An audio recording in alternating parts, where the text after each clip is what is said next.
Red and blue lights sliced through the thick Virginia fog, flashing violently in the rearview mirror of a man who commanded the skies. Officer Mitchell Hayes smirked, thinking he had bagged an easy target. Just another driver who didn't belong in this affluent, quiet neighborhood.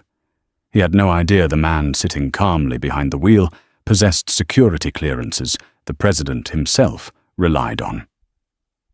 In less than 20 minutes, this racially motivated traffic stop would trigger a furious, unprecedented phone call from the Pentagon, ending a career and sparking a reckoning no one saw coming. The clock on the dashboard of the charcoal grey Lexus read 2:14 a.m. General Arthur Pendleton, United States Air Force, rubbed his tired eyes, the faint glow of the dashboard illuminating the sharp, distinguished lines of his face. At 58 years old, Arthur was a man who had seen the worst of humanity and the best of it. He was a 4-star general, one of the highest-ranking military officials in the free world, and he had just spent the last 19 hours inside the secure subterranean depths of the Pentagon, running crisis simulations that would make the average citizen unable to sleep for a month. He was exhausted. His shoulders, adorned with the 4 silver stars of his rank on his immaculate service dress uniform, felt unusually heavy. He had attended a formal military gala earlier in the evening, only to be pulled away by an urgent national security briefing. Now, finally heading home to his quiet estate in the wealthy, secluded suburbs of Oak Ridge County, all he wanted was a glass of bourbon and the warmth of his bed. The highway was a desolate stretch of asphalt, slick from a recent, unseasonable spring downpour. The fog rolled in thick off the nearby Potomac River, clinging to the tall pines that lined the road. Arthur drove the speed limit, exactly 45 miles per hour. He was a man of precision, a former fighter pilot whose entire life was governed by discipline, rules, and exact calculations. A mile behind him, hidden in the dark cutout of an abandoned way station, sat Officer Mitchell Hayes. Hayes was 32, a man whose ambition vastly outweighed his competence. He had been with the Oak Ridge County Police Department for 6 years, and in that time he had built a reputation. Among his fellow officers, he was known as a hothead, a guy who played fast and loose with probable cause. Among the citizens, particularly the minority citizens who happened to drive through the wealthy, predominantly white enclave of Oak Ridge, he was known as a nightmare. Hayes didn't just enforce the law, he used his badge as a weapon to enforce his own twisted worldview of who belonged where. As the sleek Lexus passed his hiding spot, Hayes's radar gun registered a perfect 45. But Hayes didn't care about the speed. He squinted through the rain-streaked windshield of his cruiser, his eyes locking onto the driver.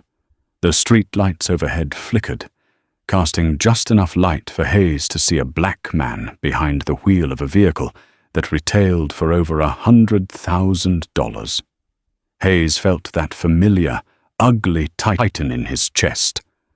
Not in my town, he thought. He threw the cruiser into drive, the tires spinning on the wet gravel, and merged onto the highway. He didn't flip his sirens on immediately. Instead, he tailed the Lexus, riding dangerously close to the bumper, running the plates through his onboard computer. In the Lexus, Arthur noticed the headlights aggressively filling his rearview mirror. His training instantly kicked in. He didn't panic. He simply maintained his speed, kept his hands at 10 and 2, and watched the aggressive driving behind him. Federal government plates, Hayes muttered to himself in the cruiser as the terminal returned the search. Classified registration, Department of Defense. For a rational officer, this would be the moment to back off. A classified DoD plate in a suburb just 15 miles from the Pentagon meant the driver was someone important, someone deeply embedded in the federal government. But Hayes's bias blinded his logic. To him, the plates were just a cover. Probably some mid-level bureaucrat taking a government pool car out for a joyride, Hayes rationalized. Or maybe he stole it. Hayes flipped the switches. The light bar on the roof erupted into a blinding frenzy of red, blue, and white strobes, piercing the fog and illuminating the dark road. He hit the siren for a brief, ear-splitting burst. Arthur sighed heavily. He glanced at the clock. 2:18 a.m. He tapped the brakes, flipped his right turn signal on, and smoothly guided the heavy Lexus onto the shoulder, bringing it to a perfectly parallel stop beneath a flickering street lamp. He shifted the car into park, rolled down his driver's side window, and placed both hands firmly on the top of the steering wheel. It was a routine he knew well. Despite 4 stars on his shoulders and a chest full of medals, including the Silver Star and the Distinguished Flying Cross, Arthur knew that in the dark, to a certain type of cop, he was just a target. Hayes parked his cruiser at a sharp, aggressive angle, intentionally blocking the Lexus in. He unbuckled his seatbelt, stepped out into the misty rain, and adjusted his utility belt, resting his right hand heavily on the butt of his service weapon. He walked with a swagger, his flashlight already drawn, a bright LED beam slicing through the night. He didn't approach the window cautiously. He approached it with immediate, unearned authority. He shined the blinding flashlight directly into Arthur's eyes, not bothering to lower it even as he reached the door. "License, registration, and proof of insurance. Right now," Hayes barked, his voice dripping with condescension. Arthur squinted against the glaring beam, his military bearing unwavering. "Good evening, officer. Is there a reason I was pulled over?" "I asked the questions," Hayes snapped, leaning closer. His eyes darted over Arthur's attire.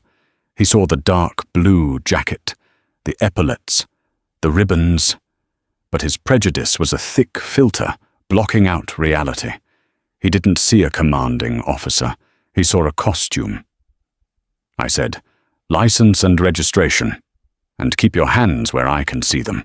"My hands are on the wheel, officer," Arthur replied, his voice a deep, resonant baritone that commanded rooms of global leaders. He remained perfectly still. "My identification is in my breast pocket. I am going to reach for it now. Is that understood?" "Move slow," Hayes warned, unholstering his weapon an inch, the distinct click of the retention strap snapping, echoing in the quiet night. "Real slow." Arthur moved with deliberate, telegraphed slowness. He reached 2 fingers into the breast pocket of his uniform jacket and withdrew a slim, black leather wallet. He opened it and extracted 2 cards. The first was his standard Virginia driver's license. The second was his Common Access Card, CAC, the Department of Defense military ID that bore his photo, his rank of O10, and a microchip that granted him access to the most secure installations on the planet. He handed them out the window. Hayes snatched the cards, pulling his flashlight back to illuminate them. He looked at the driver's license. Arthur Pendleton. Then he looked at the DoD ID. He read the rank. General. He looked up, shining the light back into Arthur's face, a sneer curling his lip. "General?" Hayes scoffed, letting out a harsh, mocking laugh. "You expect me to believe this?" "It is a federal identification card, officer," Arthur said, his tone remaining perfectly flat, entirely devoid of fear or intimidation. "If you run the barcode, your dispatch will confirm my identity and my clearance. I don't need to run anything to know fake ID when I see it," Hayes spat, tapping the hard plastic card against the edge of the window. "You really went all out, didn't you? Stole a government car, bought a uniform from a surplus store, and printed up a fake ID. What is this? Some kind of elaborate sovereign citizen scam? Or are you just impersonating an officer to get out of tickets?" Arthur's jaw tightened infinitesimally. The sheer audacity of the accusation, born entirely out of the color of his skin, was not new to him, but it had been decades since he had faced it so blatantly. "Officer, I highly recommend you step back. Contact your shift supervisor and have them verify that card. I am currently on my way home from the Pentagon. I am an active duty 4-star general." "Shut up!" Hayes yelled, his temper flaring. The calm, authoritative way Arthur spoke was infuriating the cop. Hayes was used to fear. He thrived on people shrinking under his badge. The fact that this man was looking at him with mild, almost pitying annoyance drove Hayes over the edge. "Step out of the vehicle, now!" "Officer, I am perfectly willing to cooperate, but you are escalating a situation without cause," Arthur warned, his voice lowering an octave, carrying the distinct edge of a man used to giving orders that resulted in life or death. "Think very carefully about your next action." "Are you threatening me?" Hayes roared. He drew his taser with his left hand, pointing it directly at Arthur's chest, while his right hand hovered over his firearm. "Get out of the car, or I will pull you out." Arthur didn't flinch. He recognized a volatile, dangerous man when he saw one. He knew that any sudden movement could result in a tragedy. He slowly removed his seatbelt, pulled the door handle, and stepped out onto the wet asphalt. He stood at his full height, 6'2", towering over the slightly shorter police officer. Even in the rain, Arthur's uniform was immaculate, the 4 stars gleaming faintly in the strobe lights of the cruiser. "Turn around. Face the car. Hands behind your back," Hayes ordered, his voice trembling slightly with a mix of adrenaline and misplaced rage. Arthur turned, placing his hands flat against the cold, wet roof of his Lexus. "You are making a catastrophic mistake, officer. I suggest you call your watch commander." "Spread your legs," Hayes commanded, ignoring him. He stepped in hard, kicking Arthur's ankles apart with their unnecessary force. Hayes grabbed Arthur's wrists, wrenching his arms behind his back, and slammed a heavy pair of steel handcuffs onto the general's wrists. He ratcheted them tight, too tight. The metal bit into Arthur's skin, pinching the nerves. "Stolen valor is a federal offense, pal," Hayes sneered, patting Arthur down aggressively, checking his pockets. He pulled a sleek, encrypted government smartphone from Arthur's trousers. "Let's see what else you're hiding. You have the right to remain silent. I highly suggest you use it." Hayes grabbed Arthur by the collar of his jacket and shoved him toward the police cruiser. He opened the back door and forcefully pushed the 4-star general into the cramped, hard plastic back seat, slamming the door shut with a triumphant thud. Inside the cruiser, it smelled of stale sweat and cheap air freshener. Arthur sat awkwardly, his shoulders hunched to accommodate his handcuffed wrists. The rain drummed against the roof. He closed his eyes and took a deep breath. He wasn't scared. He was furious. Furious that this was still happening. Furious that men like Hayes wore a badge. But beneath the fury was a cold, calculating resolve. Arthur Pendleton knew exactly how this night was going to end, and it wasn't going to be with him in a jail cell. Outside, Hayes tossed Arthur's military ID, driver's license, and the encrypted smartphone onto the passenger seat of his cruiser. He stood in the rain for a moment, chest puffed out, proud of his catch. He keyed his shoulder mic. "Dispatch, this is Unit 42. I have one in custody, impersonating a military officer, possession of forged federal documents, suspected grand theft auto." "Copy, Unit 42, the dispatcher crackled back. "Do you need a tow for the vehicle?" "Yeah, send a flatbed. And tell Captain Callahan I'm bringing in a live one. Thinks he's a 4-star general." Hayes laughed into the mic. "Copy that, 42. Hayes climbed into the driver's seat of the cruiser, wiping the rain from his forehead. He glanced back through the wire mesh partition at Arthur, who was sitting silently, his expression unreadable. "You're going away for a long time, buddy," Hayes taunted. Arthur simply stared at him. "You didn't run the ID, officer. You didn't verify the plates." "I told you to shut up," Hayes yelled, slamming his hand against the plexiglass divider. Suddenly, a harsh, synthesized buzzing sound shattered the tension inside the cruiser. Hayes looked down.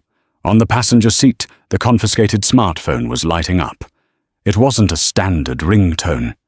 It was a loud, rhythmic pulse, an emergency override tone designed to wake a commander from a dead sleep. On the screen, a red banner flashed. There was no caller ID, no phone number. Just two bold, capitalized words: National Command Authority. Hayes stared at the vibrating device. He had seen hundreds of cell phones go off during arrests, but this one looked different. The casing was thick, matte black, and bore a subtle seal of the Department of Defense on the back. In the back seat, Arthur leaned forward as much as the handcuffs would allow. "Officer," he said, his voice carrying a sudden, terrifying gravity. "You need to answer that phone, or you need to uncuff me and let me answer it. That is a secure line from the Pentagon Command Center." Hayes sneered, picking up the phone. "Nice try. Probably your buddy trying to coordinate your fake alibi. If you do not answer that phone, they will assume I have been compromised," Arthur warned, his tone dead serious.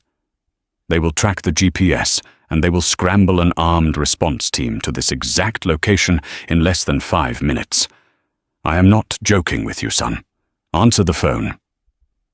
Hayes's ego refused to yield. He scoffed, looking at the glowing green "Accept" button. "You really think I'm stupid?" To prove his dominance, Hayes slid his thumb across the screen, answering the call. He brought the phone to his ear, intending to tell whoever was on the other end that their friend was going to jail. Before Hayes could utter a single syllable, a voice boomed through the earpiece.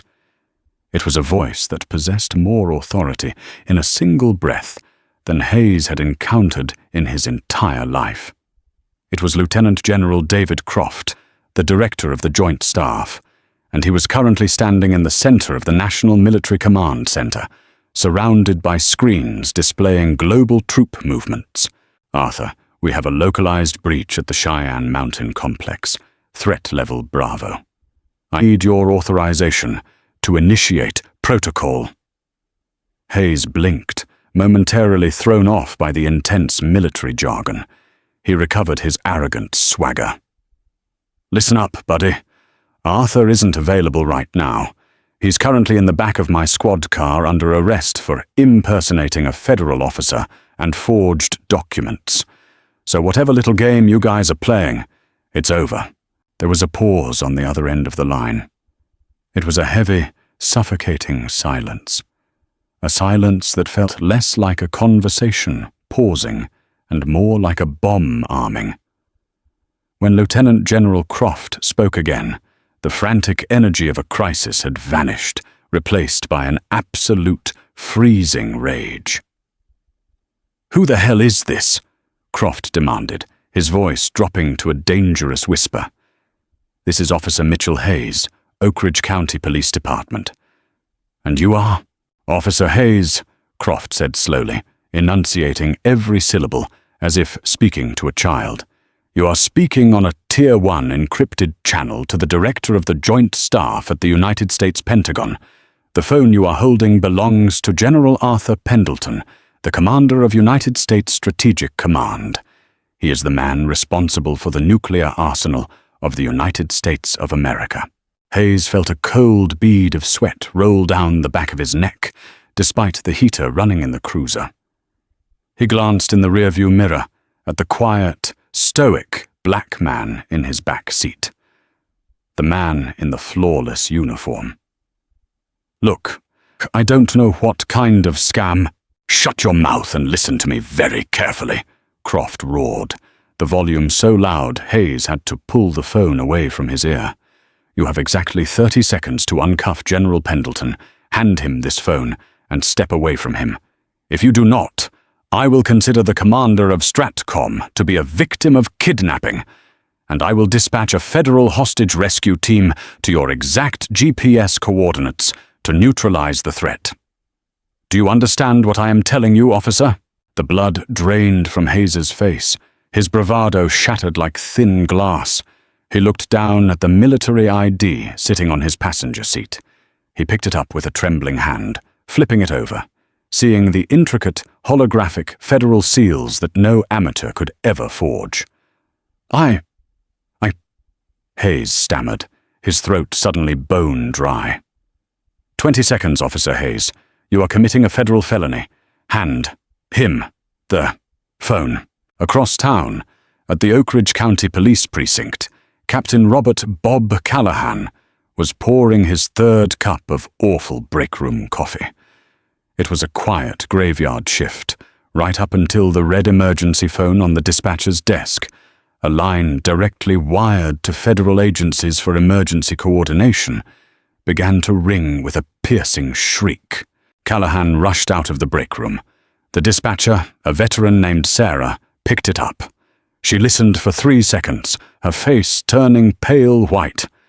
She looked up at Callahan, her eyes wide with sheer terror. "Captain," she whispered, covering the mouthpiece. It's the Department of Defense, the Pentagon."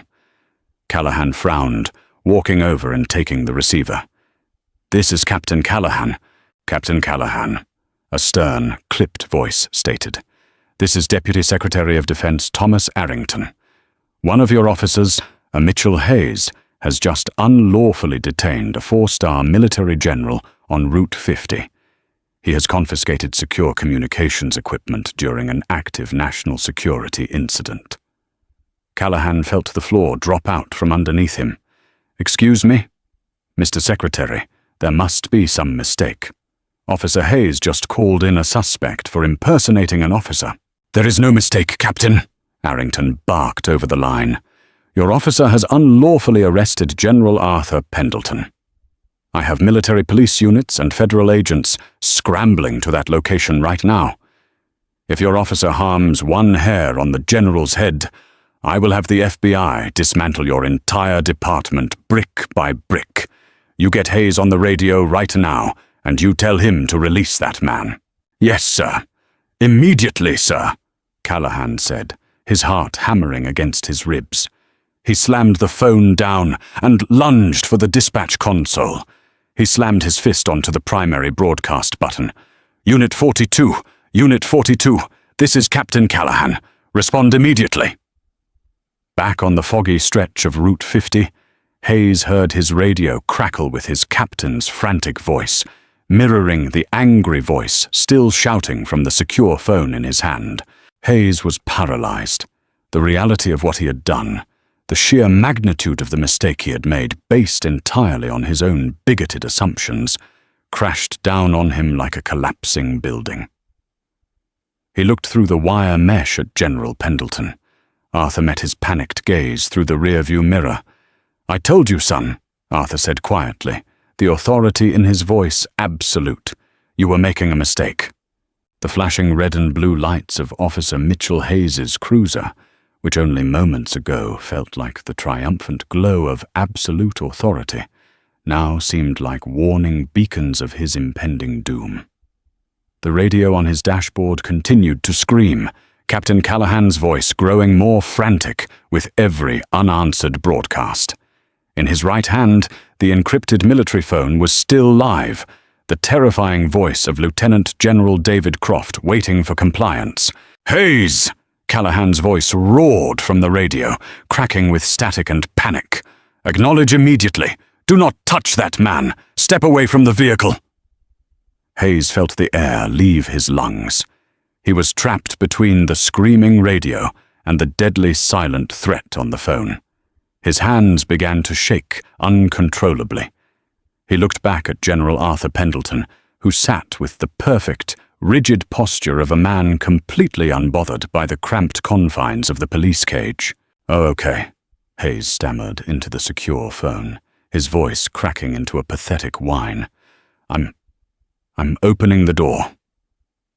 He tossed the phone onto the passenger seat as if it were burning hot, grabbed his keys from his belt, and scrambled out into the damp Virginia night. The cold rain hit his face, but he was sweating profusely. He fumbled with the keys, dropping them once onto the wet asphalt, cursing under his breath as he scraped his knuckles retrieving them. He wrenched the rear door open. Arthur did not move, save for turning his head to look at the trembling officer. "Turn around, please," Hayes whispered, his previous swagger entirely eradicated. I need to take the cuffs off." Arthur smoothly shifted his shoulders, presenting his bound wrists.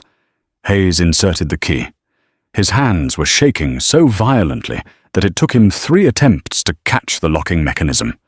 With a sharp click, the steel jaws released. Arthur stepped out of the cruiser. He brought his arms forward, rubbing the deep, angry red indentations the over-tightened metal had pressed into his skin. He did not look at Hayes. He reached directly into the front seat of the cruiser, picked up his encrypted smartphone, and brought it to his ear. "David, I'm back on the line," Arthur said, his voice instantly shifting into a cadence of absolute command. The localized drama of a racist traffic stop evaporated from his demeanor, replaced instantly by the weight of global security. "Arthur, thank God," Croft replied, his relief palpable even through the encrypted line. "Status? I am unharmed.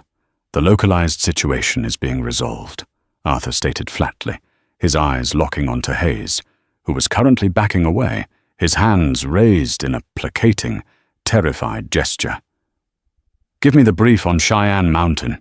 For the next 2 minutes, Arthur stood in the misting rain on the side of Route 50, leaning casually against the hood of his Lexus, authorizing access codes and command protocols for a suspected cyber intrusion at a critical nuclear bunker, completely ignoring the pale, hyperventilating police officer standing 10 feet away. While Arthur managed the nation's defense, the horizon began to light up. It started as a low rumble, a vibration in the wet asphalt that preceded the sound of heavy engines pushing to their absolute limits. Then, out of the fog, came the headlights. It wasn't just 1 or 2 cars. It was a fleet, 4 matte black Chevrolet Suburbans, their grills equipped with hidden red and blue strobes, tore down the highway at nearly 90 miles an hour, hydroplaning slightly before slamming on their brakes. Behind them were 3 military police cruisers from nearby Joint Base Meyer-Henderson Hall, and finally, 2 Oak Ridge County Sheriff's vehicles, sliding into a chaotic, angled blockade around Hayes's lone cruiser. The doors of the Suburbans flew open before the vehicles even came to a complete halt. A dozen men and women wearing tactical gear, heavy ballistic vests emblazoned with FBI and federal agent, swarmed the perimeter. They carried short-barreled rifles, their flashlights cutting through the fog like lightsabers, immediately establishing a secure cordon around General Pendleton. "Perimeter secure! I have eyes on Vanguard!" one of the agents shouted, using Arthur's Secret Service designation. 2 heavily armed military police officers rushed toward Arthur, saluting sharply despite the rain and the chaos. "General Pendleton, sir, are you injured?" Arthur held up a single finger, signaling them to wait as he finished his call. "Protocol is authorized, David. Have Cyber Command isolate the external servers and run the diagnostic. I want a full briefing on my desk at 0700. Pendleton, out!" He lowered the phone and slid it back into his pocket. He returned the MP's salutes with crisp precision. "I am uninjured, Captain. Stand down your weapons. The immediate threat is neutralized." As the military and federal agents secured the area, a single, unmarked Ford Explorer screeched to a halt on the shoulder. The door burst open, and Captain Robert Callahan practically fell out of the driver's seat. He was a heavy-set man in his late 50s, his uniform hastily thrown on, his face a terrifying shade of crimson. He sprinted toward the flashing lights, his chest heaving. He bypassed the federal agents, who recognized his uniform and let him through the perimeter, and locked eyes with Officer Hayes. Hayes was standing frozen against the side of his cruiser, looking like a man facing a firing squad.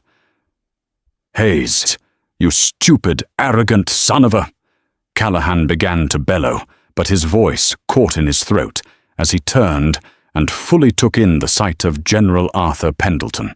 The general was standing tall, his uniform impeccable despite the weather, surrounded by federal agents treating him with the reverence usually reserved for a head of state. Callahan had served in the Marines 20 years ago. He knew exactly what those 4 stars meant. Callahan immediately snapped to attention, snapping a salute so rigid it made his shoulder pop. "General Pendleton, sir. Captain Robert Callahan, Oak Ridge County Police.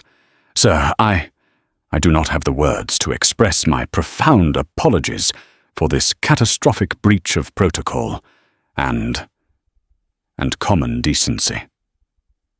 Arthur looked at Callahan. He didn't yell. He didn't scream. The silence that stretched between them was far more devastating than any shouted insult could have been. "Captain Callahan," Arthur said softly, his deep voice carrying over the idle of a dozen heavy engines. "It seems you have a profound disciplinary issue within your ranks." The rain began to fall harder, washing over the flashing lights and the assembled crowd of law enforcement. No one moved. The FBI agents, the MPs, and Captain Callahan all stood frozen, watching the dynamic between the 4-star general and the trembling patrolman. "General, I assure you, this officer's actions do not reflect the values of the Oak Ridge Police Department," Callahan stammered, his eyes darting angrily toward Hayes. "He will be suspended immediately pending a full internal affairs investigation." "Internal affairs?" a new voice interjected. From the lead suburban, a man stepped forward. He was tall, wearing a trench coat over a tailored suit, his FBI badge clipped prominently to his belt. Special Agent in Charge. William Bill Carter possessed the weary, sharp-eyed look of a man who spent his life untangling the worst of human behavior. Carter walked past Callahan and extended a hand to Arthur. "General Pendleton, Special Agent Carter, Washington Field Office. The Director sends his regards and his apologies." Arthur shook Carter's hand firmly. "Thank you for the prompt response, Agent Carter. Though I suspect you have more pressing matters than bailing me out of a traffic stop. When the Deputy Secretary of Defense calls my boss at 2 a.m, nothing is more pressing, sir," Carter said with a grim smile. He turned his attention to Callahan, his smile vanishing instantly. "Captain Callahan, there isn't going to be an internal affairs investigation. The FBI is taking over this case as of this minute." Callahan swallowed hard, nodding slowly. "I understand, Agent Carter. We will cooperate fully." Hayes, who had been listening in a state of sheer shock, suddenly found his voice. Panic overrode his logic. "Wait a minute, you can't do that. I have union representation." This was a routine traffic stop. He was driving a suspicious vehicle with government plates in a high burglary area. I had probable cause. Agent Carter slowly turned to face Hayes. He looked at the patrolman the way one might look at something scraped off the bottom of a shoe. "Officer Hayes," Carter said, his voice terrifyingly calm. "We pulled your patrol vehicle's dashcam and interior audio feeds remotely the moment the Pentagon alerted us to the situation. We heard the entire interaction. We heard you ignore a valid, federally issued Department of Defense identification card. We heard you accuse a sitting commander of the United States Armed Forces of stolen valor based on absolutely nothing but your own glaring, undeniable prejudice." I thought it was fake," Hayes protested, his voice cracking, stepping back as if physically struck by Carter's words. "It was dark. People fake IDs all the time." "Did you run the ID through dispatch?" Carter asked sharply. "No, but..." "Did you run the license plate to confirm the vehicle's registration before pulling him out of the car?" It came back classified," Hayes pleaded, looking to Callahan for support. He found none. Callahan looked ready to strangle him. "Classified means it belongs to the federal government, you imbecile. Not that it's a stolen vehicle," Carter snapped, closing the distance between them. "You unlawfully detained a federal official. You placed a 4-star general in handcuffs without probable cause. You confiscated a secure Tier 1 communications device during an active national security crisis, delaying a vital military response. You aren't just facing a suspension, Hayes. You have committed multiple federal felonies. Hayes's knees literally buckled. He leaned against the cruiser to keep from collapsing onto the wet pavement. Under 18 U.S.S.C. Section 242, you have deprived this man of his civil rights under color of law, Carter continued, his voice echoing in the quiet night. Furthermore, the Justice Department is preparing to charge you with the unlawful detention and kidnapping of a federal officer. By the time the sun comes up, you will be sitting in a federal holding cell. Kidnapping? Hayes gasped, tears of sheer panic welling in his eyes. No, please, it was just a traffic stop. It was a mistake. General, please, tell them it was a mistake. Hayes turned toward Arthur, his hands clasped together in a pathetic, begging gesture. The arrogant, aggressive cop who had bullied a man just 20 minutes prior was entirely gone, replaced by a terrified child facing the full, crushing weight of the United States government. Arthur Pendleton looked at him. He didn't feel triumph, only a deep, profound exhaustion. A mistake at Officer Hayes is misreading a speed limit sign, Arthur said, his voice cutting through the rain with the clarity of a church bell. A mistake is forgetting to file a piece of paperwork. What you did tonight was not a mistake. It was a choice. Arthur took a slow step forward, towering over the cowering officer. You saw a black man driving a nice car in a nice neighborhood, and you made a choice, Arthur continued, his tone devoid of anger, but heavy with an undeniable truth. You chose to assume I was a criminal. You chose to ignore my lawful identification because it didn't fit the bigoted narrative in your head. You chose to escalate to violence, drawing a weapon and placing me in cuffs to satisfy your own ego. Hayes sobbed quietly, unable to look the general in the eye. I have spent 35 years defending this country, Arthur said, looking down at the handcuffs still dangling from Hayes's belt.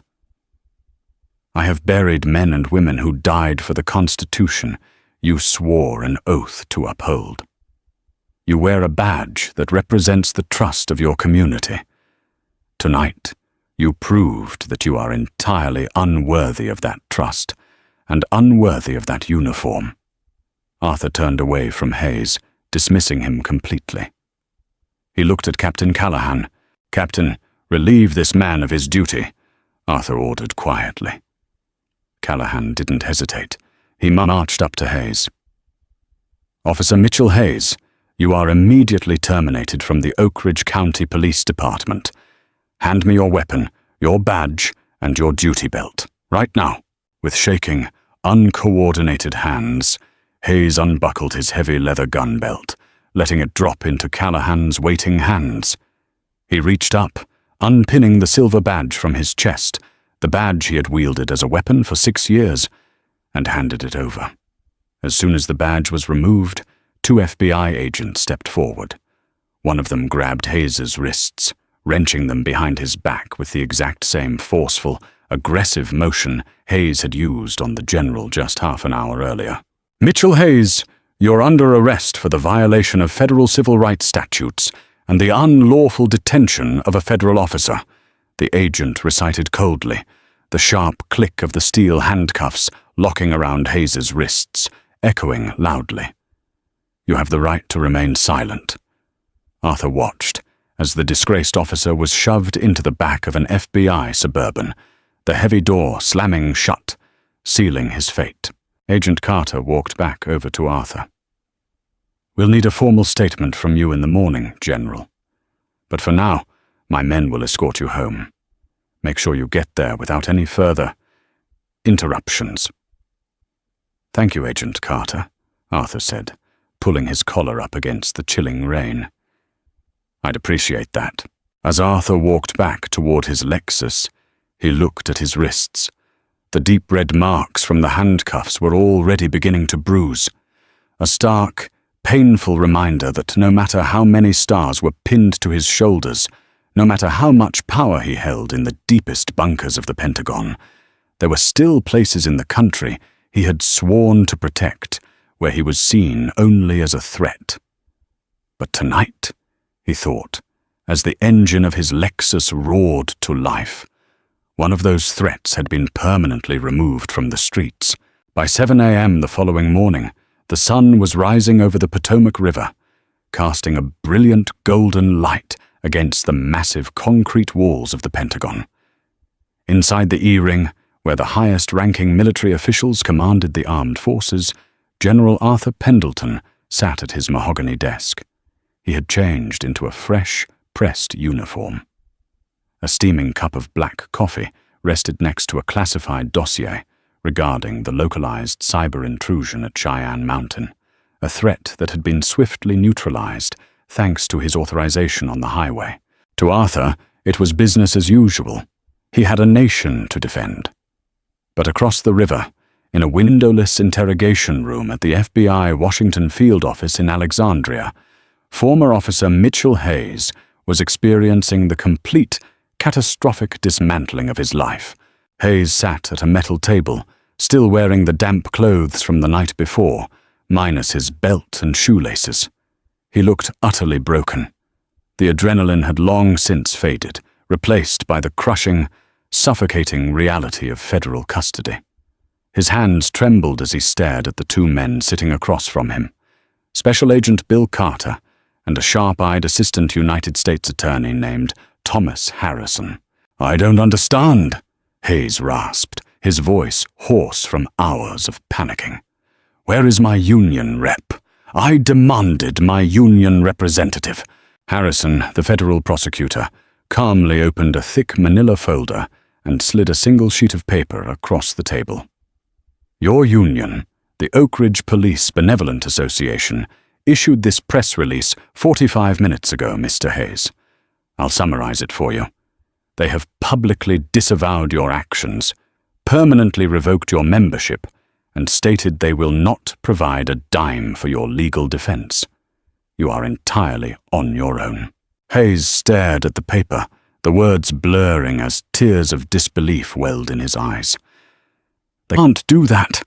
I was a cop for 6 years. I was protecting the community." "Protecting?" Agent Carter leaned forward, resting his forearms on the table. "Is that what you call it?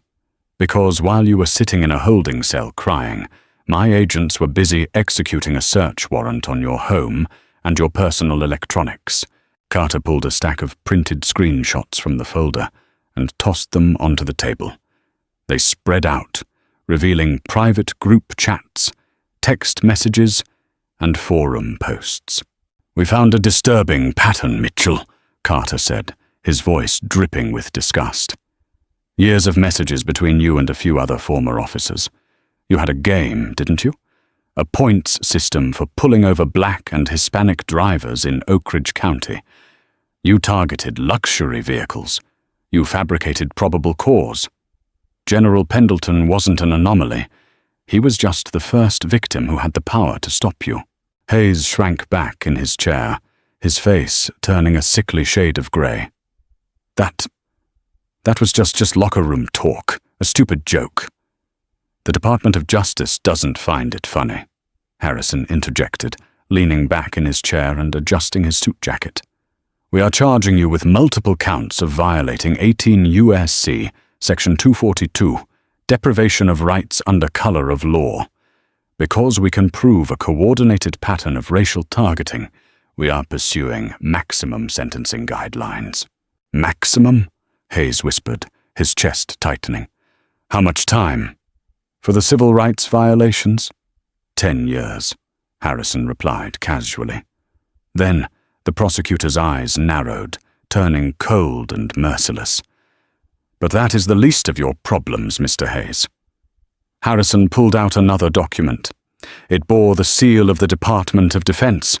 At 2:24 a.m. last night, the United States Strategic Command was executing a Tier 1 crisis response to a suspected foreign cyber attack on a nuclear silo network, Harrison explained, his voice dropping into a deadly serious register. General Pendleton is the commander of Stratcom. When you unlawfully detained him, confiscated his encrypted communications device, and refused to let him answer a direct call from the National Military Command Center, you interfered with a critical national security operation. Hayes shook his head frantically. No, I didn't know. I thought he was a fake. Ignorance of a 4-star general's identity does not grant you immunity from the Espionage Act or the Patriot Act, Harrison said, delivering the ultimate twist. Because of your actions, the military response was delayed by 4 minutes. Under the Patriot Act, interfering with a military commander during an active national security crisis carries a penalty of up to 25 years in federal prison. And I promise you, Mitchell, I will ask the judge for every single day of it. Hayes buried his face in his hands, letting out a hollow, agonizing sob.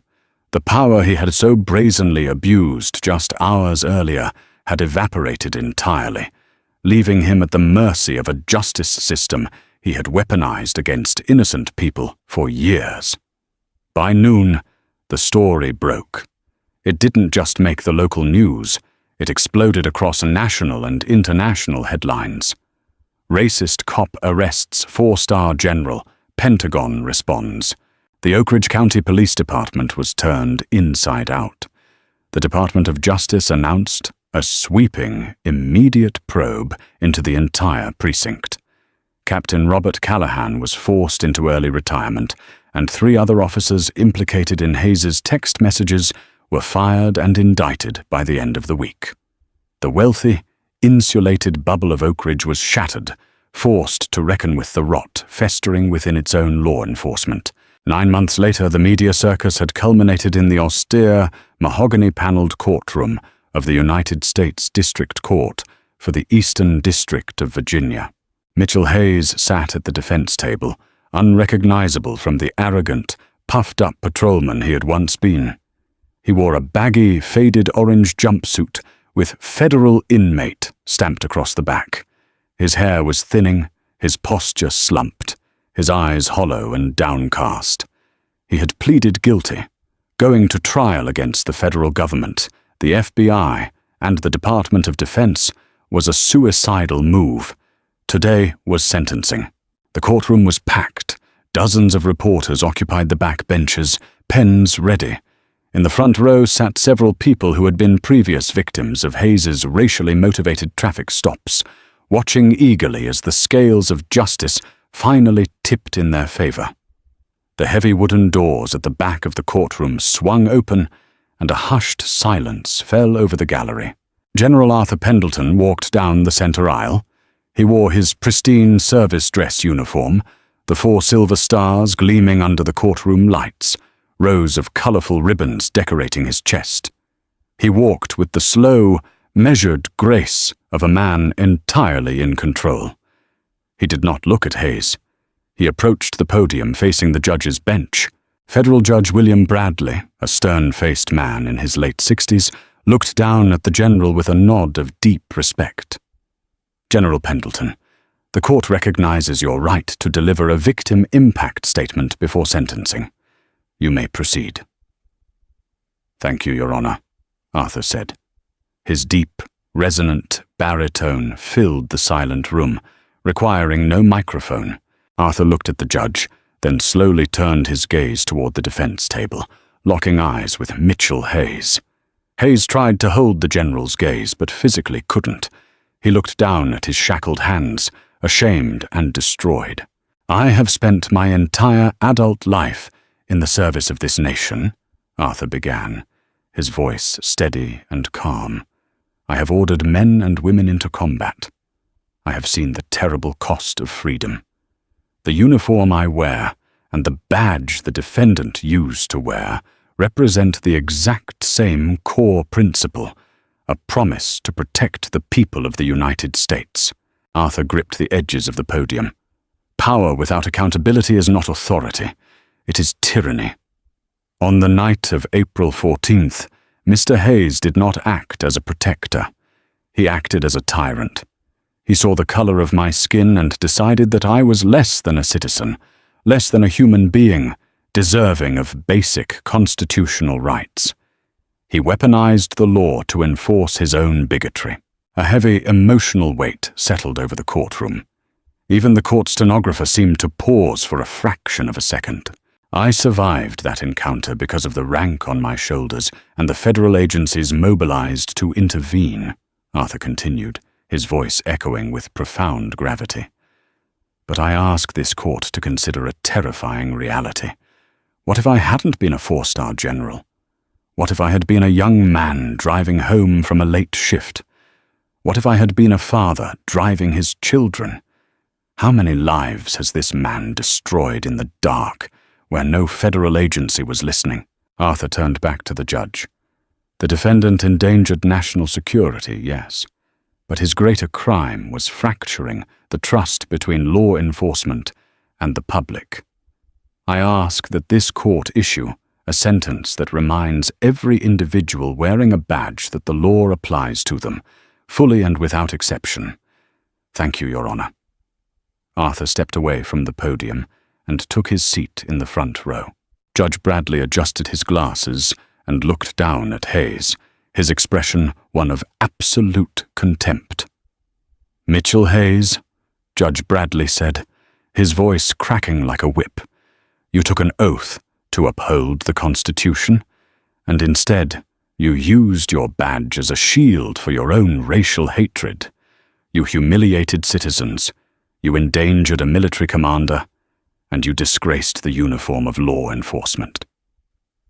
Hayes stood up slowly, his lawyer holding his elbow to keep him from swaying.